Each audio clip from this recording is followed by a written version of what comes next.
Hi, my name's Phil. And my name is Rob. And we've been mates for years. We've done loads of stuff together. All of which, mainly, have turned into chaos. But someone then suggested, why don't you do a podcast? That seemed like a good idea, didn't it? Really did. Then we realised neither of us have ever done one of those.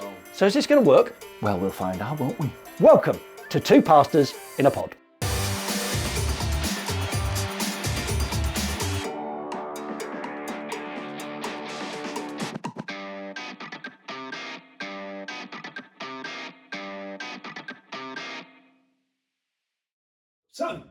So, Two Pastors where are we? in a Pod, stop it.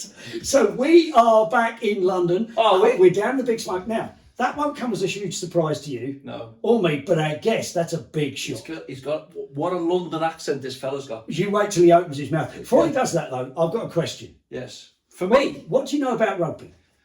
well, they have different shaped balls. Okay, well we know about that. Let me ask you a question. If I was to say to you, Yes. to explain what a powerful back row flanker was, because our guest is a flanker. So what's a powerful back row flanker? A powerful back row flanker. Yes. I don't know. He sits on the back row, and he comes in from the flanks. Well, who knows? Colin, it's great to have you with us. What is a flanker? Well, what is a flanker? That's a very good question. I'm glad you asked. You don't know, do you?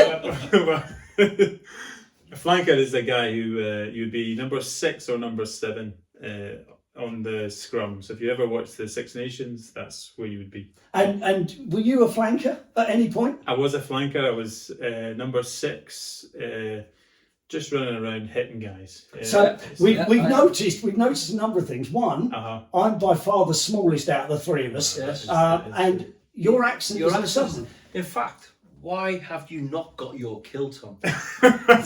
It's too hot. Oh, is it? All right. too Okay. Well, so tell us a little bit about your background, Colin. We're really pleased you're here. We're going to talk a little bit about sport with you for very good reason. But tell us a little bit about your background, where you're from, family and such. Yeah. So I come from Glasgow originally, and really raised there for much of my life. And mum and dad, we grew up going to church on a Sunday. Church of Scotland, which is the local church, really. The Kirk, aye. So went there to, and part of the Boys Brigade as well. So. Here we go. So all of us. He met his missus in the Boys Brigade. How did you meet your missus in the Boys Brigade? She wasn't in the Boys Brigade. She was in the Girls Brigade. Oh, right. Okay. Just thought it was Hang on a minute. ahead of its time. Which rank did you get to in the Boys Brigade? Oh, I didn't realise. I had Sergeant Stripes and Stick and everything. I was a patrol leader in the Sea Scouts. Oh, played the bugle regularly. And the drum. Yeah, that doesn't. I played the drum mainly because I was the only person that could carry it. Was it the big drum? Yeah, the big drum. there you go. So the bass drum. So that was a kind of a bit of your background. But what do you do now? Now I'm a pastor here in Plumstead at Slade Church. So you're working with Wes McNabb, who was on one of our previous We podcasts. had him a couple of weeks ago. Yeah, exactly. We had a chat with about leadership and such. Yeah. So how long have you been down the south in this job? So in Plumstead, I've been here since the middle of March this year, and then I've been down south for a good few years now. Actually, maybe 1, 2, 3, 4 or 5 years. Right. So did you miss the Highlands then? The Highland Games and The tribes. Caber tossing and just eating porridge, although I do eat porridge. And so. you know, that wall is really hard to climb over, isn't it? Get over the other side of the wall. So, well, do you feel welcome down in the south? Yeah. Is this going to be your link into a cup of tea? It is not yet, because okay. Because one of the things we do our, when I say we do our homework for this podcast, some of us do our homework, and I interject. Dr. G Google, I looked up you. Yeah. Okay. Now, according to what I read here, I think it was 2006. But in 2006, you're a flanker, a very powerful flanker, according to this. 6'3". Yeah. You did weigh 16 stone. Yeah, I think I did. Yeah, 16, 17. Yeah. Now we're in the south and not playing so much rugby. Is that still 16 stone? No, I'm about 17 now. Let's see. And how? Oh no, we best not ask that question. 12 stone. That's so cool. What? underneath this layer of fat. I was going to say. Skeleton. I've got a 6-pack. It's just disguised under the 1-pack. Yeah. So, according to this, you represented Glasgow Warriors, Yeah. under 16s, under 18s, under 19s. Yeah, that's What right. happened to under 17s? What happened there? Nah, they didn't fancy it. They didn't fancy that. And then you played the Scottish Sevens in Dubai. I did, yeah. Did you win? No. No, all right, okay. No, we didn't. You got battered. Moving on swiftly. But you also lived in Italy, played rugby in Italy. Yeah. So, yeah, I played Scotland Sevens. That was a whole season, going to all the different places. So it was at the time it was called an IRB World Series, and we did like 8 tournaments. And so it was Dubai one weekend, and then South Africa the next. Wow. And then a few weeks later, you would do Hong Kong, quite a well-known one, and then Adelaide in Australia, Wellington, New Zealand, San Diego, California. Wow. And That's some travelling, that is. Twickenham, and then Murrayfield. Right, out of all the places you played rugby, where's your favourite? Liverpool. Have they got they a don't rugby really team, know have they? Don't really know what rugby is now.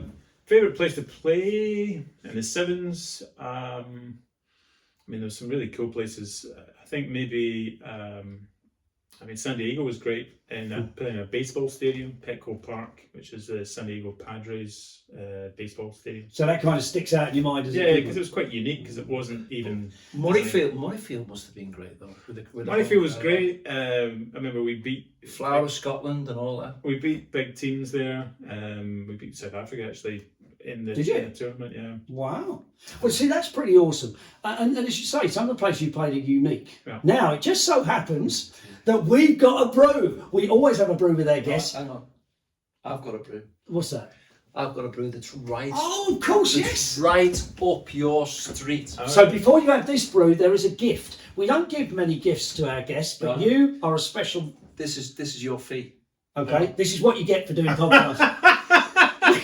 It's Iron Brew. Iron Bru. Iron Brew. There you So go. we thought you could take that home Thank just you. to make You'll it have feel that. Just more make at you home. feel at home. That's great, thank It you. says there, brewed Brewed in Scotland. In Scotland, it's a secret weapon. Do you know, Robert's been practicing that accent all the way down in the car. It's just smooth. Do you know smooth. what people at home won't know Yes. is that my family originated from the Shetland Islands. Did they? Aye, we did.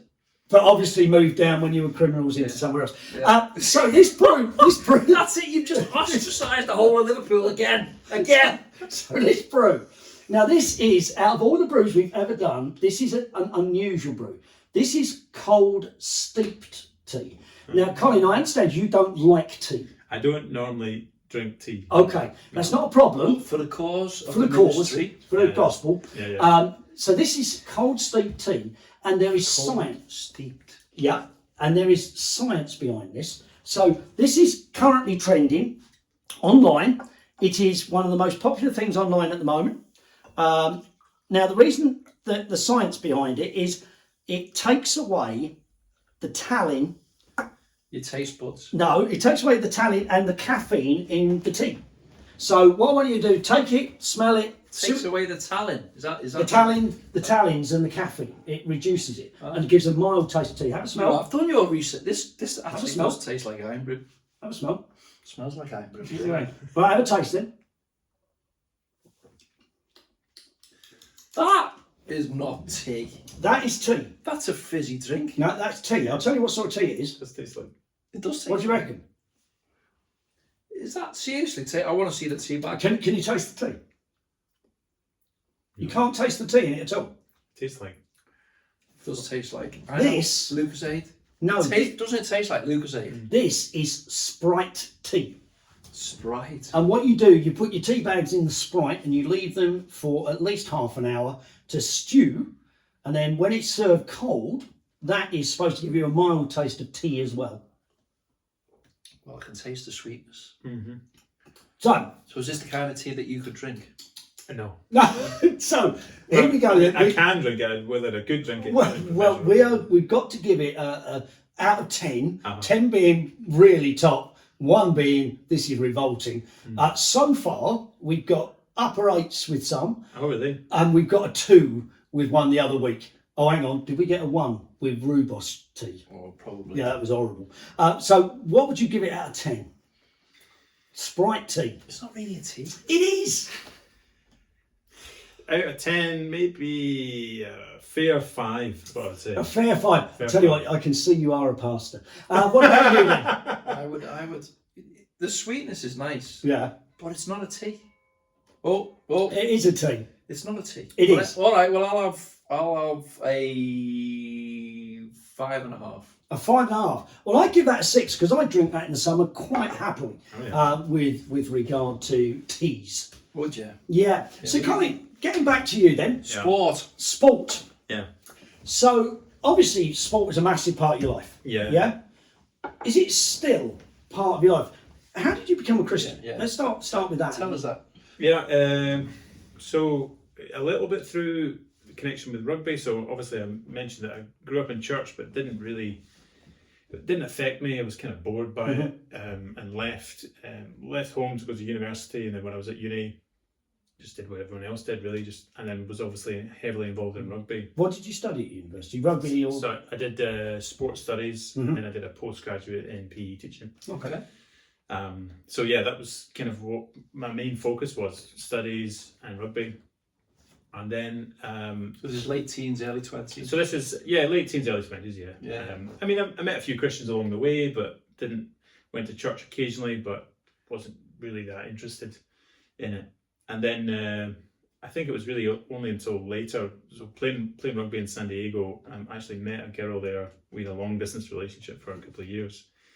And then her dad spoke to me about Jesus. Okay. Oh, And right. so, we're going down the highway, and he says, "Colin, are you a Christian?" And I was like, What does he Well- want? What does he want to hear here? Yeah. "No, I'm thinking." How much did you like the girl? Yeah. Well, she was nice. She was nice. Yeah. So I thought, well, girlfriend's dad. Yeah. Yeah, sure, I'm a Christian. And so he said, "Well, would you say that you know Jesus as your Lord and Savior?" Yeah. And I said, "Well, I have absolutely no idea. But I don't really know what you're talking about." Right. Yeah.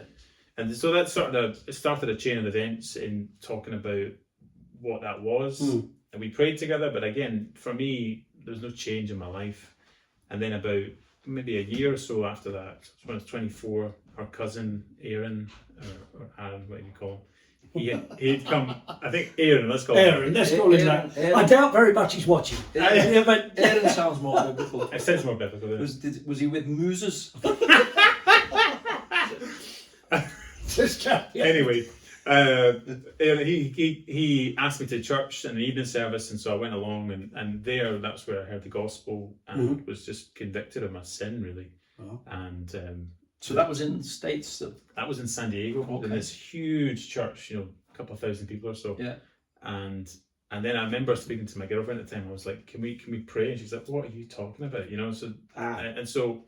So then it was like, well, I'm going this way and you're going that way, and so we're not going to work. So cut things off. But then at the time I was playing rugby in Italy, so I'd moved from Glasgow to Italy to play professional rugby, and then sort of grew in the Lord in Italy. Mm-hmm.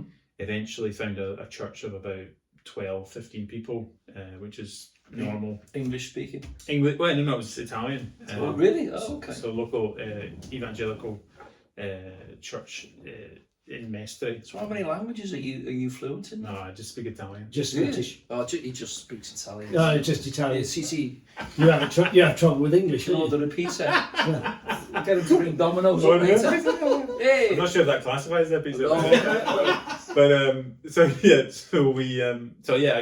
really grew in the Lord in my time there, and then came back to Scotland, and then slotted back into the same rugby team that I was part of previously, and then all my school friends and family and stuff. I couldn't find a Christian Really? where I was, and so had a lot of good conversations, really hard stuff, really hard conversations, and Was this with people you played rugby with and people that I played rugby with, and trying to be a witness Yeah. whilst I was in the rugby team, and I'm still trying to work out what it means to be a Christian in a rugby team. Was you've got all the banter and the And everything change rooms going on. and everything Yeah. else, and then all my school friends, none of which were Christians, and then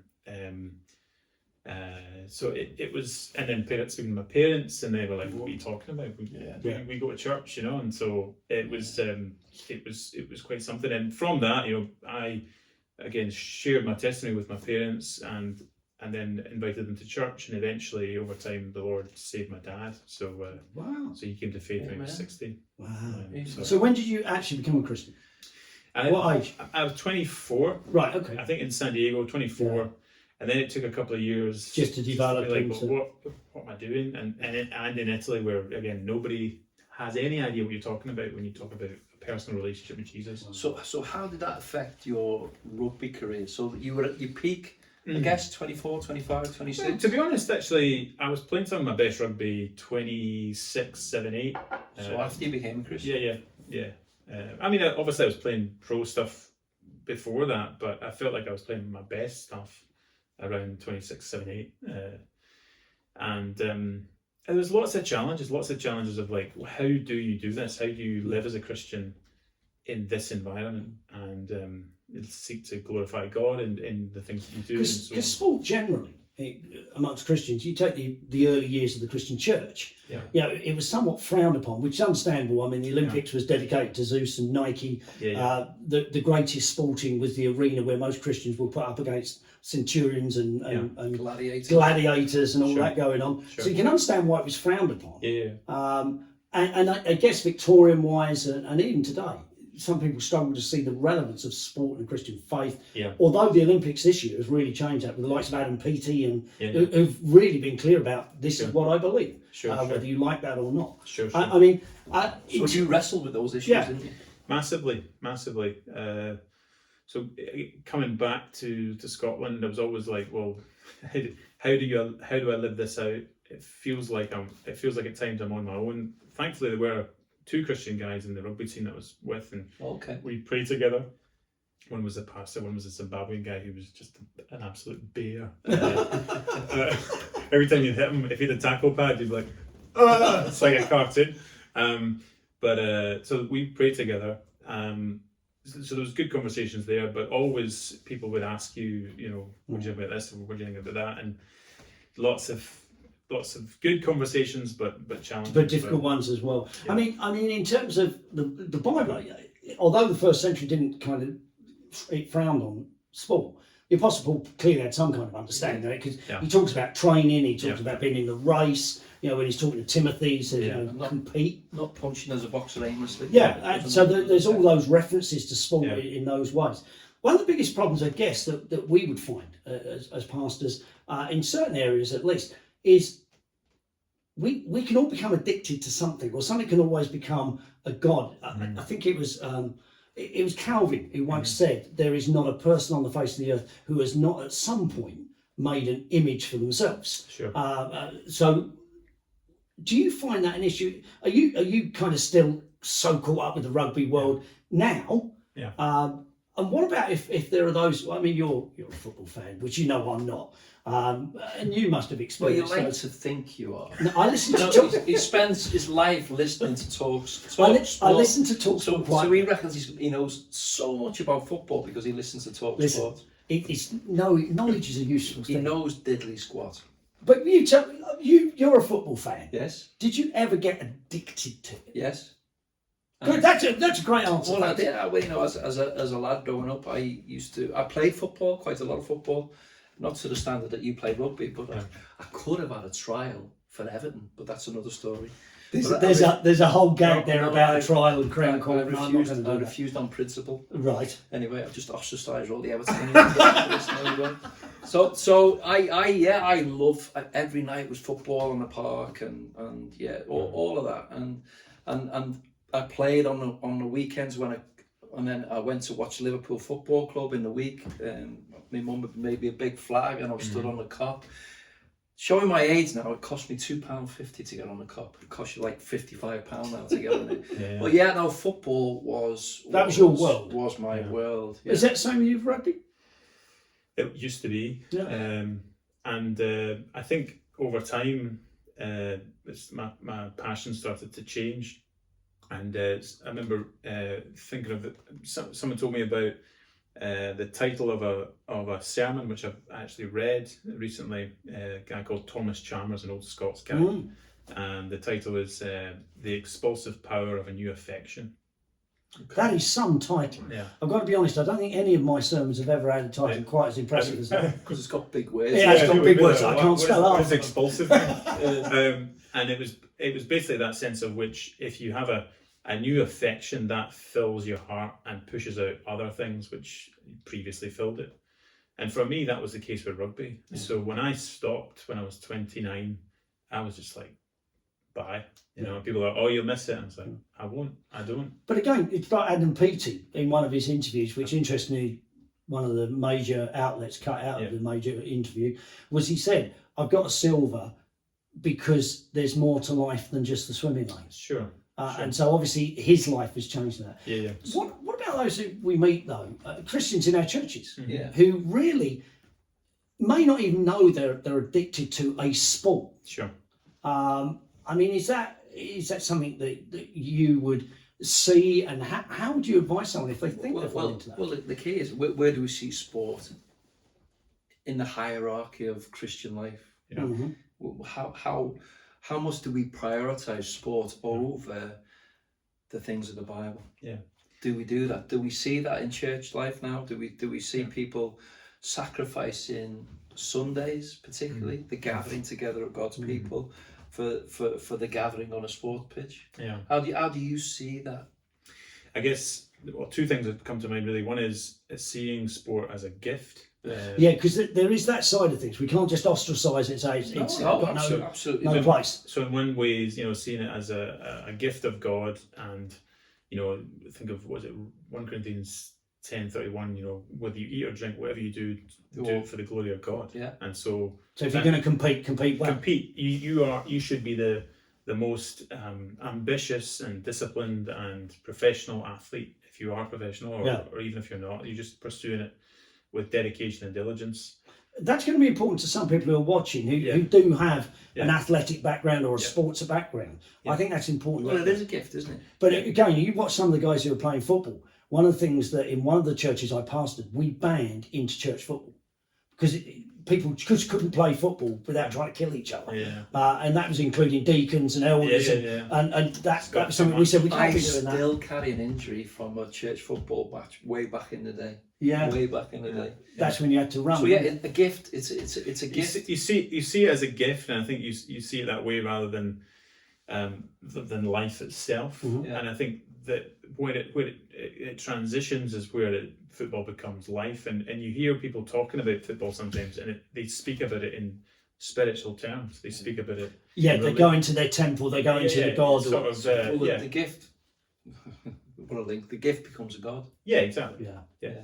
And I think of in Exodus where they're worshiping the golden calf. It's not that they completely get rid of the mountain in that sense, but it's actually you keep both at the same level and say, well, I can have that and I can have that. It's the best of both worlds. You're like that's still idolatrous. Yeah. So it's actually saying, no, I want to worship God first and be thankful for what He's given me in this, and therefore everything else falls into order.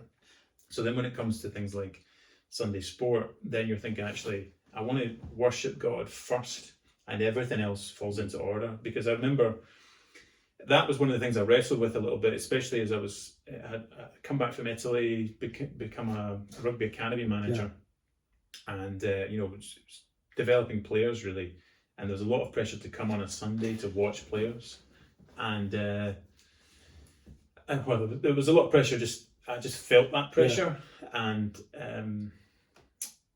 so I was like wrestling with it. And so I would go to church Sunday morning and then Sunday evening and have time with people with lunch and so on. So it was great. And I was like, this is amazing. And then I would be like, occasionally I need to go to the rugby pitch, and I'm standing at the side of the rugby pitch. And I'm thinking, why am I here? Wow. People will say, well, it's a good opportunity, a mission field, but I'm like, but this is not where I should be right now. I'm missing out on worshiping with God's people. Why? I'm standing here and I'm just listening to people just curse one another and so on. I'm thinking, it doesn't actually feel right that I should be here when I have the option I mean, some people don't. When I have the option of going to be with God's people and worshiping with them. So it kind of really didn't sit well. After a while, I really couldn't, So- I couldn't sustain it. Really. So you're a pastor now, so you Yeah. get alongside of presumably a lot of young people, or Yeah. young people who are involved in sport. Well, it's one of the questions I'm going to ask, because you and me are quite long in the tooth. How old are your kids? Oh, the oldest. Oh, Anna doesn't tune into this. 1990. So she was born. So that makes her 34. Therefore, yes. 34. Yeah, So- 34, 32, and 29. Coming up for 30. You never Four believe, grandchildren. never believe it at your age. 4 grand. I know.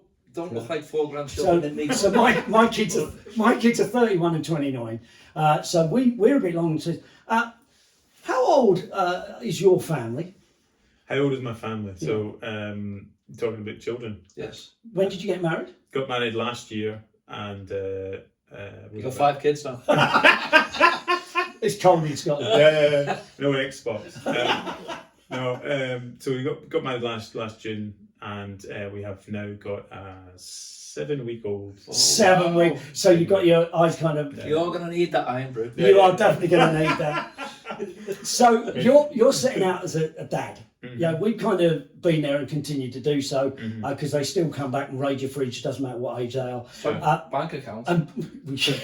Bank account fridge. And so, but one of the things that we had to struggle with, and as pastors we struggle with, let's say it is a son or daughter. Daughter. So your lovely little daughter grows up and starts to develop, and it appears she's got a real skill in gymnastics or athletics. A gift. Yeah. But all the training is on a Sunday. All the competitions or the matches are on a Sunday. What do you do as a parent? What should we be advising people to do? Now, I know how we dealt with it in our house. It was slightly different, I guess, for you. But how would you advise parents who really struggle with this, particularly when their kids are teenagers? Yeah. There's lots of thoughts that come to mind. I was chatting with Vicky, my wife, about it, and a couple of things. One in parenting, one was just listening to some material and saying, if you're trying to put rules on your teenagers that you hadn't put on before, they will kick off. Yes. And so, unless you've been very clear with them from Day very, one. very, very, very young, that then when they become teenagers, they're wise in their understanding of why we do the things that we do, then I think that's a lot easier rather than some real wisdom trying to impose it later, having had no sort of discipline, no clear boundaries, if you like. So to avoid those, well, hopefully avoid those arguments, that would be one thing.